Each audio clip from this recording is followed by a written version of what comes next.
جو بندش اور رکاوٹیں کہتے ہیں، عام طور پہ لوگ کہتے ہیں کہ ہمارے ہر کام میں رکاوٹ ہے، تو اس سے کیا مراد ہوتی ہے؟ رکاوٹ کیسے ہوتی ہے؟ مطلب کہ وہ ساری اپنی ایفرٹ لگا رہے ہوتے ہیں لیکن ہو نہیں رہا ہوتا. ہاں، اپنے سارے وسائل لگا رہے ہوتے ہیں، اس کے باوجود جب رزلٹ نہیں آتا تو اس وقت انہیں احساس ہوتا ہے کہ سم تھنگ گوئنگ رانگ. عام طور پہ شادی میں کہتے ہیں کہ ہم نے بڑے رشتے دیکھے، رکاوٹ ہے کوئی شادی. بالکل ہوتی ہے، بالکل ہوتی ہے. سم ٹائم ایسا ہوتا ہے کہ وہ نا وقت مقرر نہیں آیا ہوتا. ٹھیک ہے. سم ٹائم یہ ہوتا ہے کہ واقعی کسی وجہ سے، کوئی رشتوں کے مسائل کی وجہ سے کسی رشتہ دار کی نظر لگ جاتی ہے، کوئی اور.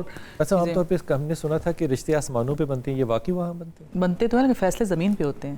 اچھا، لیکن بن کے آتے ہیں اوپر سے. اوپر سے قسمت بھی انسان کی اوپر سے ہی ہے، لیکن ہم کیونکہ ایک سسٹم میں دیکھیں اللہ تعالیٰ فرماتا ہے نا کہ حدیث قدسی ہے، ایک میری چاہت ہے، ایک تیری چاہت ہے، ہوگا تو وہی جو میری چاہت ہے. اگر تو نے سپرد کر دیا خود کو اس کے جو میری چاہت ہے تو میں تجھے وہ بھی دے دوں گا جو تیری چاہت ہے. اور اگر تو نے مخالفت کی اس کی جو میری چاہت ہے تو میں تھکا دوں گا تجھ کو اس میں جو تیری چاہت ہے. ہوگا تو پھر بھی وہی جو میری چاہت ہے. اس کا کیا مطلب ہے؟ اپنی نیت صحیح رکھیں، اور نیت صحیح رکھنے سے ہی آپ کا عمل خود بخود ٹھیک ہونا شروع ہو جائے گا. اگر 20 22 25 سال تک شادی نہ ہو رہی ہو تو یہ سمجھ لینا چاہیے کوئی رکاوٹ ہے؟ نہیں ایسا نہیں ہے. آپ کوششیں، جب آپ بہت کوشش کر رہے ہیں اور سمجھے کہ نہیں ہو رہی تب سم تھنگ گوئنگ رانگ. ہو سکتا ہے اللہ تعالیٰ آپ کے لیے بیسٹ کوئی آپشن چاہ رہا ہو. جب ایک خواتین کے لیے ٹائم لمٹ، بچیوں کے لیے ٹائم لمٹ ڈفرینٹ ہے اور بچوں کے لیے ڈفرینٹ ہے، لیکن والدین جن کی بچوں کو مسائل ہوئے ہیں نا کہ جو روزگار کے یا شادیوں کے، ان کے والدین میں سے کسی کو چاہیے کہ وہ تیسرے کلمے کا آخری حصہ لا حول ولا قوۃ الا باللہ العلی العظیم پڑھا کرے اپنے بچوں کے لیے. ہم وہ وظائف بتا رہے ہیں جو وظائف بھاری نہیں ہوتے.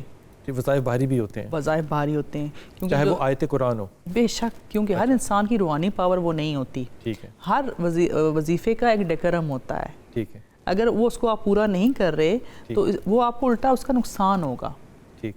جیسے چاہے وہ آیت قرآن ہو. ہاں، آپ کی روحانی پاور ہونی چاہیے نا. ٹھیک. اس کو آپ قرآن پاک کو اگر پورا قرآن پاک پڑھیں گے اس سے نہیں فرق ہوتا، لیکن ایک آیت کو مخصوص تعداد میں پڑھنا جو ہے نا وہ اور طاقتوں کو آپ کے ساتھ اٹیچ کر دیتا ہے. مخصوص تعداد کیسے فیصلہ؟ جیسے ہم کہتے ہیں کہ جی آیت کریمہ آپ 1,00,000 دفعہ پڑھیں، 1,000 دفعہ پڑھیں، اس طرح نہ پڑھیں. اچھا.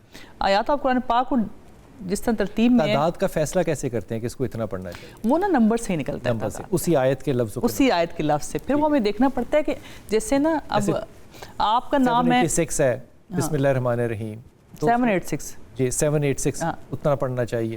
نہیں، وہ دیکھنا پڑے گا کہ جو دوسرے کا عدد ہے جس کو پڑھنے کے لیے دے رہے ہیں اس کے عدد کیا نکل رہے ہیں. ٹھیک ٹھیک. اگر اس کے عدد نکالے ہوئے اس عدد کے ساتھ میچ کریں تو ٹھیک، اگر کم یا زیادہ ہیں تو پھر ہمیں اس کو تعداد بھی کم یا زیادہ کرنی پڑے گی.